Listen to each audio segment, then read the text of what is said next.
All right, so we are recording. Welcome to our week 3 of fashion CAD pattern making class for everyone. Um, there were a few things. Lisa, have you gotten a chance to look at the discussion yet for this week? Okay. With the idea of being able to have a 3D mapped pattern for yourself. All right. Cool. Well, I'm looking forward to you all kind of taking a look at that more in depth and things to, see what your thoughts are and stuff. I'm also looking forward to the the technology to be available to us to do that. I went on the iPad to see if there were any apps already started up like that, but there aren't for iPads and things just yet. But it's a possibility. Who knows? Who knows? Okay, I'm going to see which one I'm supposed to share here real quick. Let's do that. I am screen sharing. Are you seeing yourself now? Okay. All right. So what I kind of wanted to bring up, and that might have been, are you seeing my web page, the Google page? Okay, good. So this sort of crosses over a little bit with production class, but with technology and things going the way it is, there are programs out there that a designer, whether they're making the patterns and or overseeing the making of the garments altogether, is very important and still in line with the CAD and kind of manufacturing idea. And that is actually your PLM or PDM, product data management. And I just did a search for product data management, but make sure you stick apparel on there somewhere in your search. Otherwise, you're going to be able to track any kind of product. There's all kinds of systems set up like this. Is what managers use. And one of them that I happen to pick is actually like a catalog of a lot of, whoops, that wasn't it. This one here, Capterra collects a lot of different ones and gives you a little synopsis and even then their website links for different types of these programs. Which, if you're going to be making like your own patterns at home and you want to cut down on the amount of paper and minimize the space and be able to like work out of one room in your home, the CAD pattern making may be a great idea, but then also to be able to go forward with managing your product after it's been made into patterns, into how it goes through the lifetime of that product. So this site just can keep going on and on and on. I'm not going to go into any of these one products, but this site here, WFX, has some great little plugins for their program and kind of shows you, so you can see here that overlap with both your production class, what you learned in there and why that is important, and that connected with the pattern also kind of goes through the whole gamut of producing clothes, designing and pattern making too, and so on. So this kind of works into getting approvals after things are made up, samples. Your discussion this week pulls in the idea of even being able to do this with a 3D program. So you're not actually having to sew up samples and ship them back and forth from maybe overseas if you're using a manufacturer overseas. You could do it all on the computer.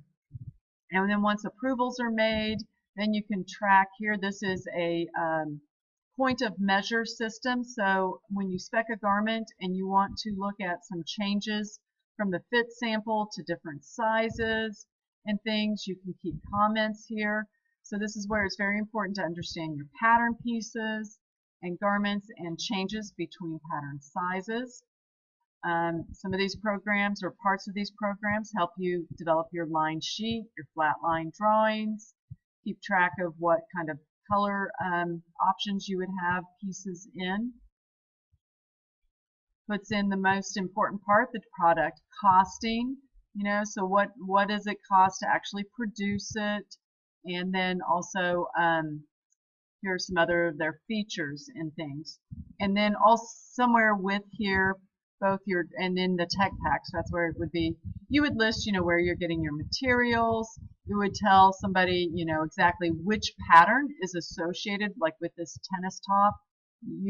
This line sheet wouldn't, but in the product, if I had the tennis top up, I would be able to find and get my pattern that is associated with it, the cost sheet. Everything can be condensed digitally and that information shared with your manufacturer. Excuse me. I need to get a drink of water real quick.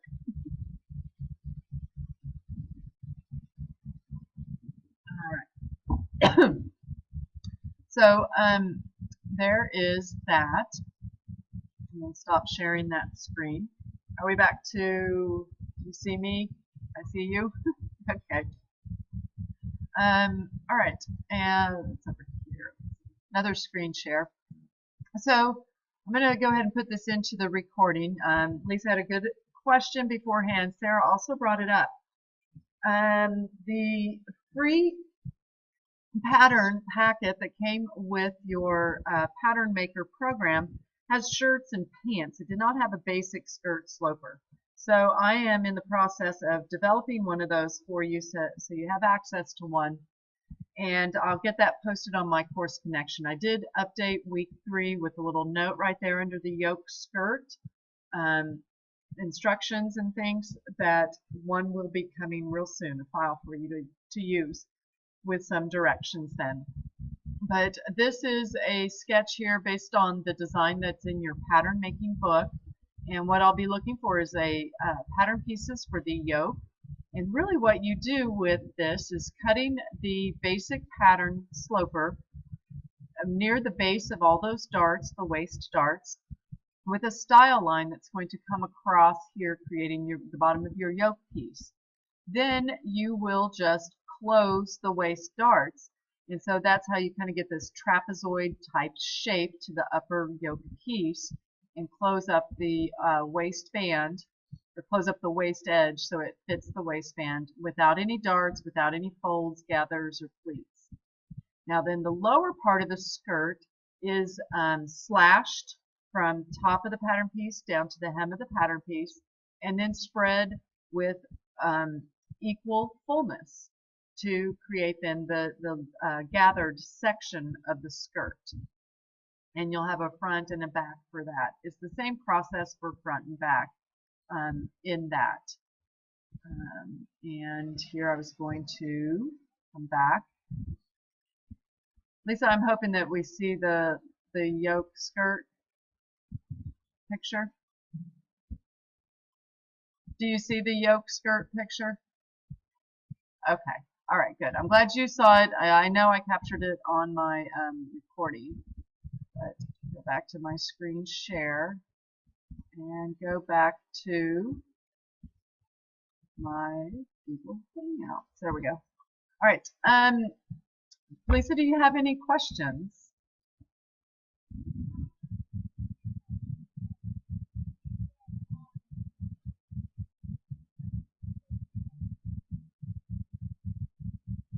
Okay. Okay. All right.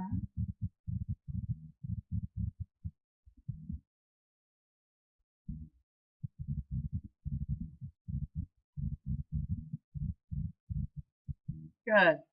Good. Yeah, this one, you have to remember that right click to tell it, okay, I'm done with that part of the step. Now, next. Okay, and that was, it's didn't seem as fluid as the usual way we can just click and keep moving with our left click on our mouse.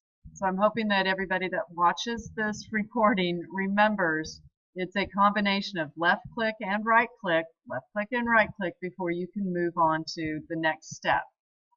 In the program, make sure that you are reading your top right hand section of the screen to realize what tool you're using, and read the bottom of the screen in the program because it'll kind of give you a prompt of what it's expecting you to do next. And that helped me figure out what it's trying to tell me to do in that. Let's see, Lisa, you haven't had the Adobe Illustrator or Photoshop yet, correct? Okay, and I think the majority of the class has not. I want to say Sarah has, and she did say that she felt more comfortable in that one. So that will be coming up on your radar here soon, and it's a different purpose for it, but actually Adobe Illustrator can be used as a flat pattern making program. All the manipulations that you do on paper, so when you kind of had that flat pattern class way back in phase 2, the cutting, the rotating, the drawing a line to splice things, cutting it apart, spreading them, moving them, you can do all that kind of stuff in Illustrator. And so after this class, if you're like, well, I don't think I need to keep this program, well, and Pattern Maker, if you're wanting to use it as an editor, it's a pretty hefty price. It's like $400. And then they want to sell you libraries of pre-made patterns. Whereas with Illustrator and Photoshop, when you get into that, you will have a sign-up deal. And when you get in that class, I'll explain it, but you can get your first month for free. And then after that, if it is something that you feel like you'll utilize, and it's a little more widespread in what you can use all the programs for, it might be a better investment of the money to say, you know what, I'll hang on to this for a year, because in that one you can get student pricing and get it at a lower rate than the full price. So that would be a good deal to lock into if you look at your budget and it's all available.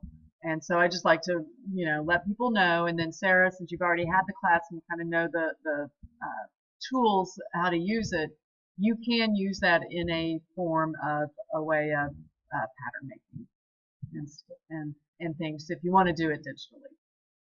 All right. Well, to be quite honest, this week is it's a short lecture.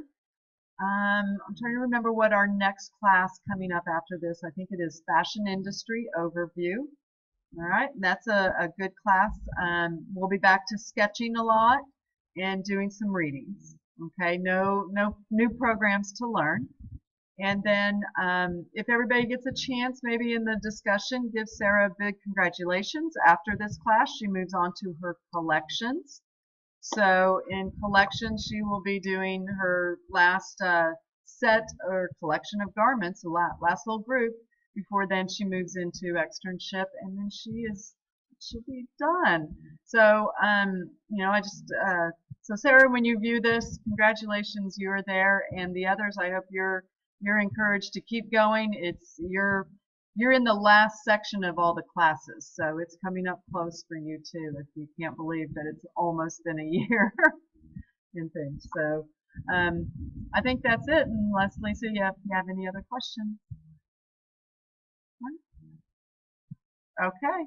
All right. Well, have a great afternoon. Have fun, and I'll get that skirt pattern loaded up by tomorrow. All right. Okay. Thank you. Bye.